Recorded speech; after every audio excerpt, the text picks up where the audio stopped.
today on the naturalization of residents of Russian-occupied parts of Ukraine, known as passportization.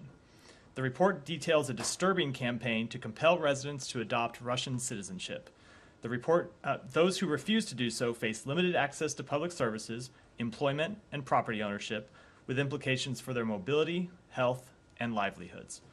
Parents face a grimmer challenge, as children born in occupied parts of Ukraine have limited access to the benefits of formal Ukrainian citizenship.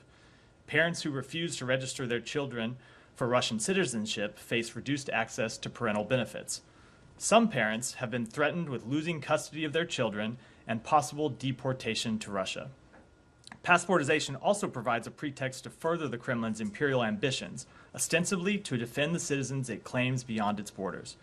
This is a long-standing tactic, as seen in areas that Russia occupies within the internationally recognized borders of Georgia. State-sanctioned intimidation will not change the facts. Every inch of Ukraine's territory is and will remain Ukraine. Ukrainians living under Russian occupation in Ukraine are and will remain Ukrainian citizens. The United States reminds Russia of its obligations under international law, and we call again on Russia's leadership to end this illegal war. And with that, who wants to start us off? Take in the front row. Thank you. If I could start with Niger, there's reporting that the U.S. is set to evacuate some staff and families from its embassy there, but that the mission will remain open and senior leadership will continue working from there. Can you confirm this? I cannot. I've seen the reports. I'm not in any position to make announcements at this point. I will say that the U.S. Embassy in Niamey is open. We intend for it to remain open. We remain committed to the people of Niger and our relationship with the people of Niger, and we remain diplomatically engaged at the highest levels. That's something that will continue. I will also say that the safety and security of our personnel and of U.S. citizens overseas is our highest priority. We constantly monitor events on the ground and make decisions based on what's appropriate to safeguard our personnel. We're monitoring the situation on the ground and making the decisions we need to ensure their security now, but I don't have any further announcements at this time. And what's your assessment of the security situation at the embassy? The security at I would say generally the situation in Niamey remains calm. It is a fluid situation. We continue to monitor it, and we will make whatever decisions are appropriate regarding the safety of our personnel in the embassy as well as U.S. citizens on the ground. And do you know how many U.S. citizens there are working at the embassy and how many U.S. citizens there are in Niger generally? I don't know the number of U.S. citizens in Niger generally. That's always a number that's impossible for us to track. There are citizens who register with the embassy when they come into the country, but we believe generally the vast majority who enter our country do not. We've seen this in previous situations. We don't know the number. With respect to the number who are working in the embassy, we obviously have that number. I don't have it at my fingertips here, but I'd be happy to get it for you. Thank you. Stick on Niger. Let me, Niger. Molly, or Olivia, sorry, go ahead. I don't know where Molly came from. At yesterday's briefing, you said that there were no indications of threats to U.S. persons or facilities. Has that assessment changed at all? It has not. Okay, and earlier this week, senior officials here told us that there was a narrow opportunity to possibly reverse this takeover. Is that opportunity broadened, or has it dwindled in the past few days? I would say that it is in the same place it has been in the past few days. Obviously, we've seen a military junta attempt to seize control of the country and attempt to remove the democratically elected leader from power. We have been trying our utmost to reverse that situation. The Secretary Blinken has remained engaged with leaders in the region. He spoke with President Bazoum again yesterday. It was his fourth or fifth time to talk to him since this situation arose some 10 days ago or so. So we will continue to remain engaged, and not just with leaders in Niger, but with leaders in the region to attempt to reverse this attempted takeover of the country. And finally, there were also some concerns that the Wagner mercenary group could aim to take advantage of some of the unrest that has ensued. Have you seen any indications that that is happening? We have not seen any indications yet that is happening. We have seen the reports, maybe the reports that we have not verified ourselves, that leaders of the junta have traveled to another country to seek Wagner's assistance. It's not something we've been able to verify. I would not be surprised to see Wagner attempt to exploit this situation to their own advantage, as they've attempted to exploit other situations in Africa to their own advantage. And when I say to their own advantage, I mean to their own personal financial advantage, as well as their attempt to expand their influence on the continent. But I would add that any attempt by the military leaders in Niger to bring the Wagner forces into Niger would be a sign, yet another sign, that they do not have the best interests of the Nigerian people at heart. Everywhere we've seen Wagner Group arrive, death and destruction has followed in their wake. And not just death and destruction, but especially in Africa, we've seen them exploit local populations. We've seen them commit human rights violations. We've seen them extract minerals and extract wealth from countries. So the arrival of Wagner forces in Niger, which again, we have not seen at this point, would be an indication that the military leadership does not have the best interests of the country at heart. I have another one, but not related to Niger. So Okay. maybe we'll just Niger? Yeah, go ahead, Kyle. Go ahead. Have you guys? We talked about this yesterday. You will get your questions, but no shouting. Okay. I understand You are that- shouting. Sorry. That you're Go ahead. publicly saying that it wouldn't be a good thing for the Nigerian military to rely on Wagner in any way, but have you guys privately expressed that sentiment and those concerns to anyone in Niger at this point? Are there any direct lines of communication on that topic that are happening? I will not get into sensitive private diplomatic conversations, but I think our opinion about Wagner forces operating anywhere in the world is pretty well known. Okay. Said, coming next for Niger. Yeah. You're still not calling it a coup, right? We are calling it an attempt to take power, which Okay. may still be reversed, and it is the work that we are pursuing every day is to ensure that it can be reversed. So the fact that the head of the presidential guard, whatever it is, took over the country, that is not a coup? We do not have finality yet in this Okay. situation. It remains a fluid situation, and the work that we are trying to effectuate is to ensure that the democratically elected president is restored. And second, both Mali and Burkina Faso issued statement, the government, that any attempt to interfere militarily on behalf of the incarcerated president and so on would be war on them. Do you have any comment on that? I would say, as I said, with respect to other reports of potential military conflict yesterday, we are trying to resolve this situation peacefully. We think that what is in the best interest of the people of Niger is to resolve this situation peacefully. That is our policy, and that is what we're trying to effectuate.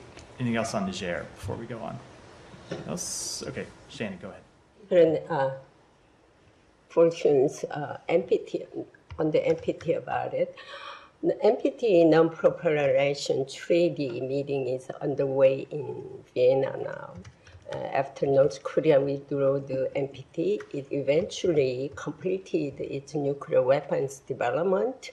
What effort will the United States make to bring North Korea back to the NPT? We continue to encourage North Korea to stop its continued pursuit of ballistic missile technology, its continued pursuit of nuclear weapons, the advancement of a nuclear weapons program. As we have made clear from the outset of this administration, we are open to conversations. We would welcome conversations with North Korea about these issues, and they have refused to engage meaningfully with us. How do you view North Korea's status as a nuclear power state? How do you view, United States acknowledge North Korea as a nuclear power state? I would just refer to my previous comments on that. And China, do you have the latest information about the suspension of U.S. government support for university supported by China's foreign intelligence agency, the Confucius Academy? How it is currently going? I do not have any information on that. So can you take that case? Sure. Thank you. Go ahead. on China. Oh, yeah, I'll come to you next. Sorry. That's right. You did. Yeah, go ahead. I wanted to ask this on Yeah. behalf of a colleague on China, which is what is the State Department's reaction to the Ministry of State Security's encouragement of Chinese citizens to assist in counter-espionage efforts? Are there concerns in this department that this could jeopardize the safety of American citizens or American business people operating in China, especially in light of the ambiguous counter-espionage law implemented in July? We do have concerns over it. Certainly encouraging citizens to spy on each other is something that's of great concern. We are closely monitoring the implementation of China's new counter-espionage law, as we have been, which, as written, greatly expands the scope of what activities are considered espionage. In addition to being concerned about these new reports, we remain concerned about the risk of arbitrary arrest and detention in the PRC, as is reflected in our Level 3 travel advisory. And I will add that these are issues that the Secretary raised in his meetings with Chinese officials. And have these concerns been raised more recently in meetings that have been subsequent to the Secretary's initial? I will say we have raised our general concerns about the anti-espionage law in our meetings with Chinese officials. With respect to this new report, I think it just broke overnight, so I don't know that we've had any meetings with them with which we could raise it. So, hands up, and we'll. Alex, I was going to come to you next. Into Russia, Ukraine, if you don't mind, and now go back to your topic. But before that, on Belarus, Polish border, what happened yesterday? Have you guys determined what happened? Are you still waiting for other shoes to drop? We have seen that the Polish government has issued a statement on the matter. We expect all countries to respect the sovereign airspace of other countries, and we will continue to take NATO security very seriously. Well, was it a provocation from the Belarus side, or what is your determination? I don't have any further determination. We've seen. I will let the Polish government speak to the incident. It was in their territory, and they've issued a statement on it. But the United States says that we will defend every inch of NATO territory. When it comes to this sort of incidents, what does that mean in practice? I am not going to get ahead of any announcements that we or any other NATO country might make. There is a process. There is a process that is in place for NATO countries to invoke Article 5. We are not at that stage at this point. That being said, has there been any effort to reach out to Polish officials or any Article 4 discussion? We are in constant communication with all of our NATO allies.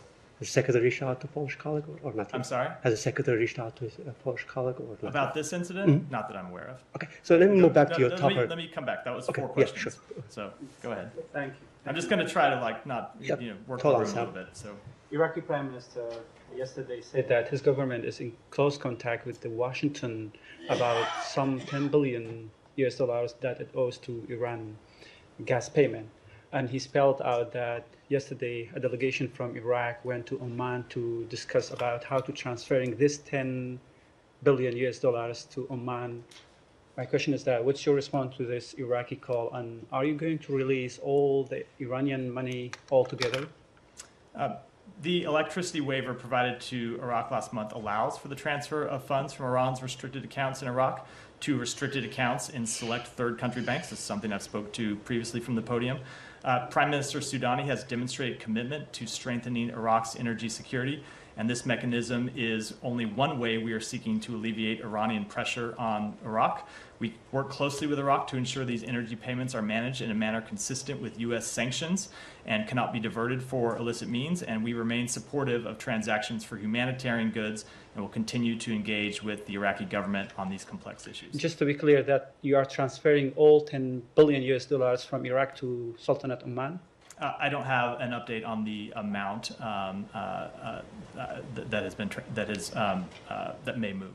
Yeah, and one question on Syria. Turkey has declared its intention to move about 1 million displaced Syrians back to Syria and has already deported 950 refugees to northeast Syria, and also in the past week, and also intends to settle a large amount of the Syrian refugee informally Kurdish areas in northeast Syria, which the Kurdish leaders in the area says that this is an alter of the demographic in this area, especially in Afrin, because Turkey has finished the construction of 50 apartments in Afrin Sharan district.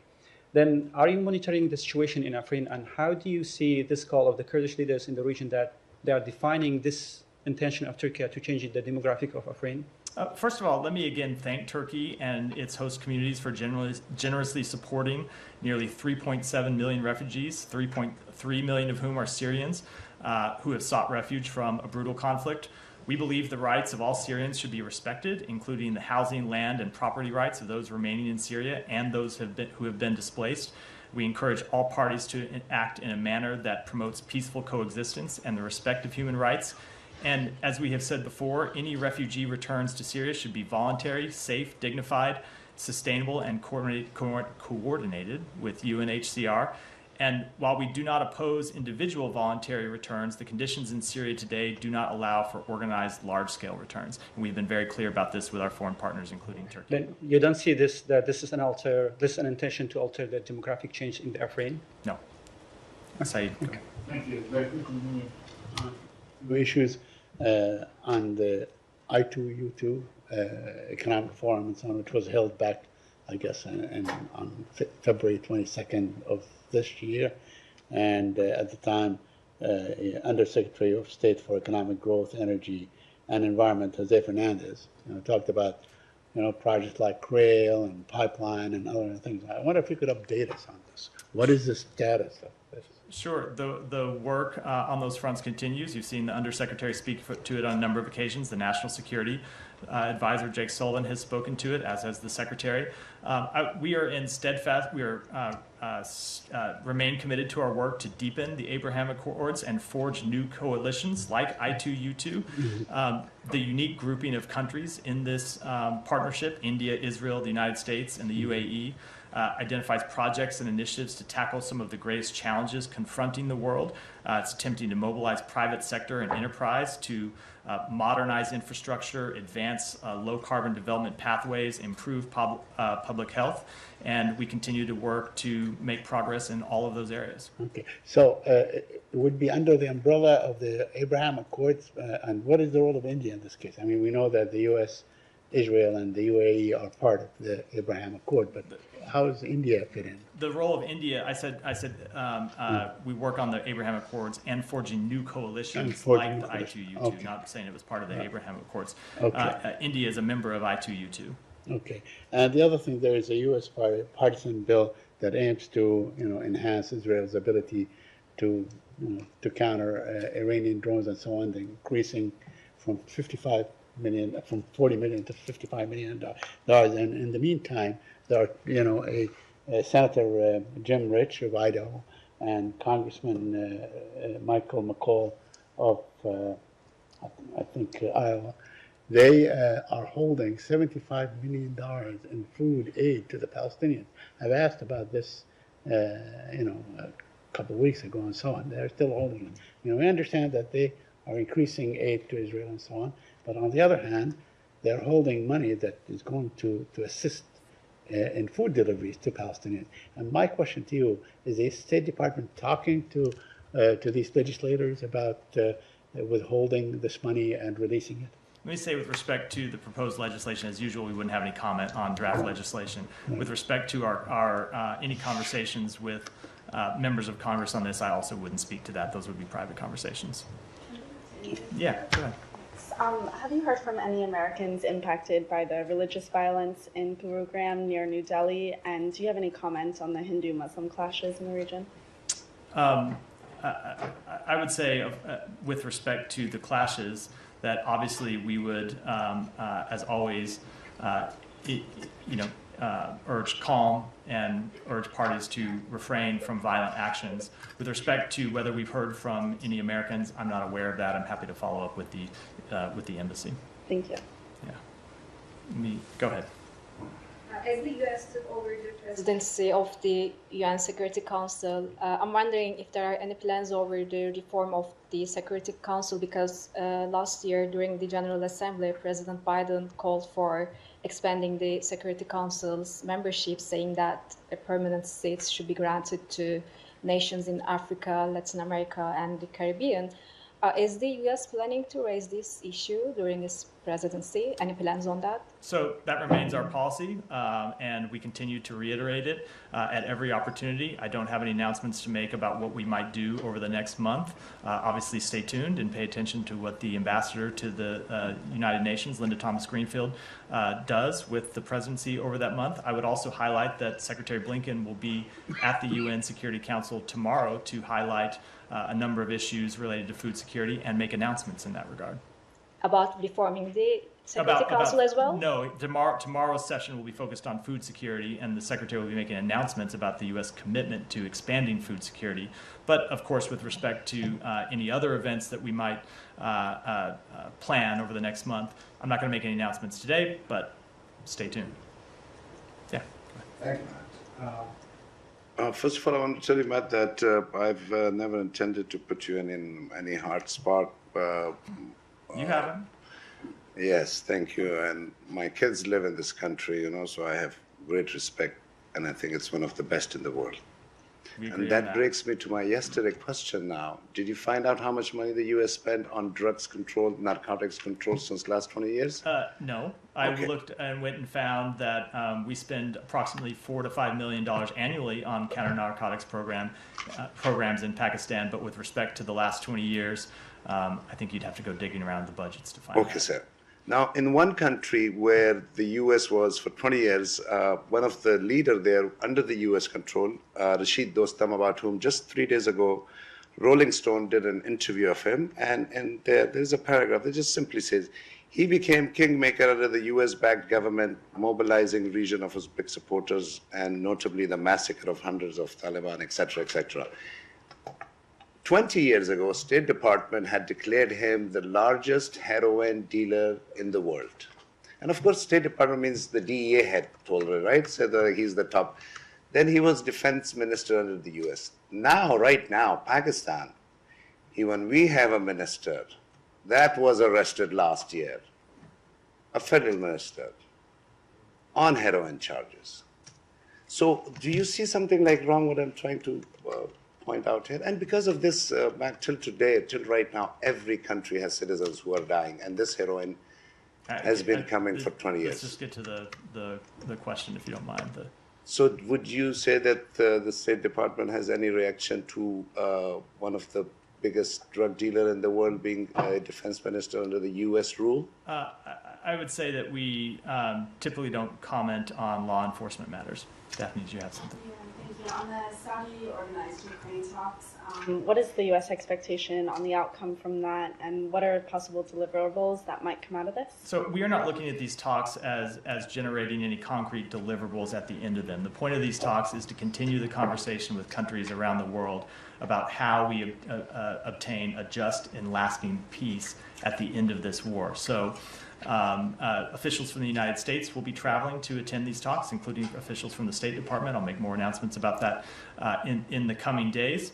And we will be engaging these talks, which again were called by the government of Ukraine, to talk about how, at the end of this conflict, we can secure a peace that respects Ukraine's territorial integrity and Ukraine's sovereignty. And so from our perspective, it is a chance for a number of countries around the world who can attend these talks to hear directly from the Ukrainian government about the horrors their country has suffered at the hands of Russian aggression, and how that aggression should not be rewarded at the end of this war.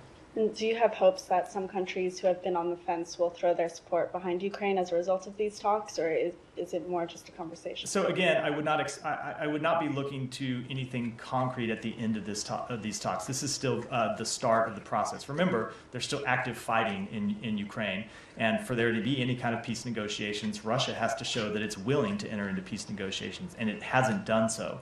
So from our perspective, this is still a chance for countries in the world to hear directly from Ukraine. Obviously, we hope that every country in the world would support Ukraine's position, and every country in the world would take the position that we do, that Ukraine's territorial integrity and sovereignty ought to be respected. So whenever we have conversations with other countries, we are encouraging them to adopt that point of view, and we will be encouraging them to adopt that point of view in these talks.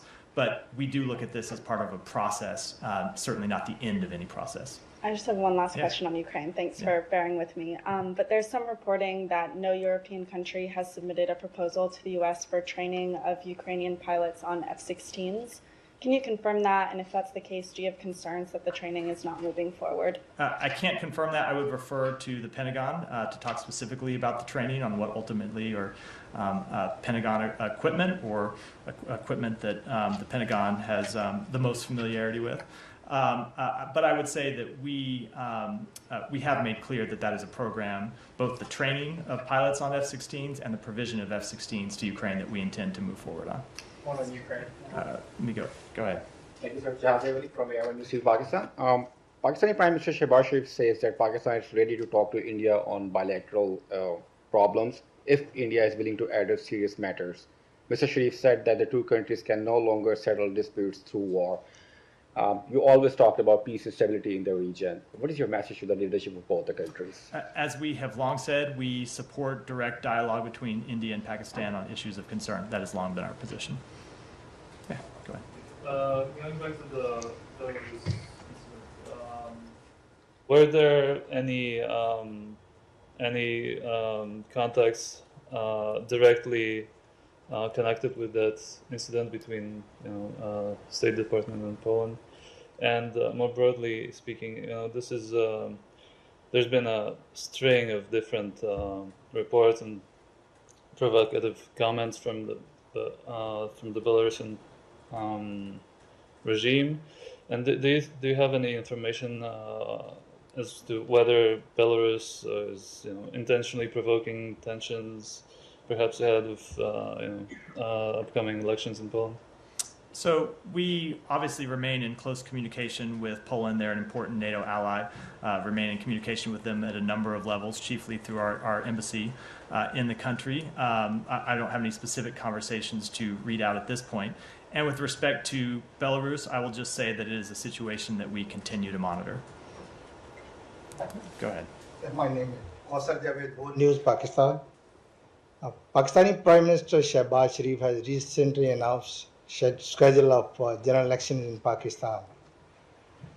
Reportedly, establishment of Pakistan trying to disqualify most popular leader and former Prime Minister of Pakistan, Imran Khan. United States always stood with the true values of democracy and free and fair elections. What are your comments? This is a one that I do get fairly often at this podium. I see you smiling because I usually get it from you. And I will say, as I have said many times, maybe more than I've said anything else from the podium, which is that we do not take positions on behalf of the United States supporting one candidate or another in other countries. We support free and open and fair elections. Alex, go ahead. A couple of questions on Ukraine. I want to go back to Daphne's question on this week's talks. In light of the talks and also given what you just said about your expectations, can you please help us put Russia's behavior in a larger context, particularly intensified attacks on Kharkiv, Kyiv, and most recently on grain facilities? Like yesterday, they damaged 40,000 tons of grains in Ismail. Is it like a finger in the eye moment? It is, but not anything new. I mean, look, they have. It's hard to even. Sometimes I find it hard to get up here and talk about in terms that accurately capture the scale of events in Ukraine that Russia continues to inflict on the country. But I will say, with respect to the last few days, not just the last day, but really the last few weeks since Russia exited the Black Sea Grain Initiative. So we saw President Putin last week, in what was a clear propaganda move, announced that he would send, 25 to 50,000 tons of grain to African countries. Well, just since the end of the Black Sea Grain Initiative, strikes carried out by Russia have destroyed 180,000 tons of grain inside Ukraine, including, as you said, 40,000 tons of grain just in the past 24 hours. So we have seen Russia, if anything, turn up its attacks so that they are not just targeting people inside Ukraine, but in fact the whole world. Because when they target grain infrastructure, when they target shipping infrastructure, when they destroy grain, as they have in the past few weeks, they aren't just harming Ukraine, they're harming all the countries around the world, including most particularly developing countries who depend on those exports for survival. Thank you. Back to your topper on passport station, quote unquote. Listening to you, and correct me if I'm wrong, I did hear some intent from Russia's behavior. I heard pattern of action you were talking about, but I did not hear, which I was hopeful to hear, is a G word, the genocide. Isn't that a sign of genocide? I will say that we have been very clear about the atrocities Russia has committed, and more importantly, we have been very clear about how there needs to be accountability for Russia's actions. Accountability through a number of mechanisms, international mechanisms, as well as the mechanisms that Ukraine has stood up since the beginning of this war. And we will continue to be clear about that as this conflict goes on. As you know, there's a congressional effort. There are both chambers of the Congress, senators and Congress members have initiated a resolution on recognizing Russian actions as a genocide. What was the State Department's view on that? I'm not going to comment on congressional legislation. All right, we'll do, Janie, finish this off. And then we'll...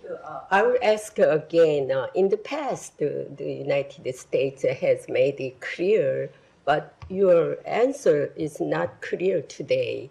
Does the United States recognize North Korea as a nuclear power state? I don't have anything to add to my previous comments. Thank you all. Can I follow one really quick one Yeah. on Travis King in North Korea? Yeah, go ahead. Just because the Pentagon acknowledged yesterday, or confirmed yesterday, there was acknowledgement by the North Koreans of the situation involving Travis King. Was that a call that they made to the United States, or was it a response to a call that we made? It was my understanding, and I will mostly defer to the Pentagon on this, because this was through a military channel, is that it was a call to the UN command at the demilitarized zone that came just in the last 48 hours. It was not a substantive call. It was an acknowledgement call. The outreach that we have made to North Korea through diplomatic channels has still not been answered. Okay, so is there an interpretation of their outreach even via military channels to us? Only that it wasn't substantive, and so because it wasn't substantive, we certainly don't see it as progress in any way. Got it, and we have not efforted anything else on the diplomatic front? No, we have not. Nothing at all. Thank you. Thank you all. I'll do one quick one on Ukraine. I think we're done. Thanks.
pointer.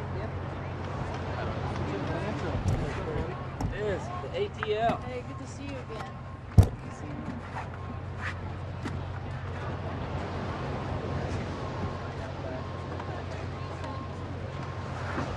Alrighty. I'm gonna head back.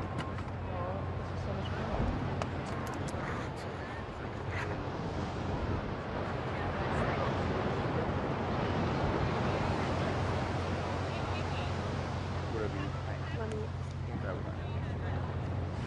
Alright guys, come on. Alright, let's go.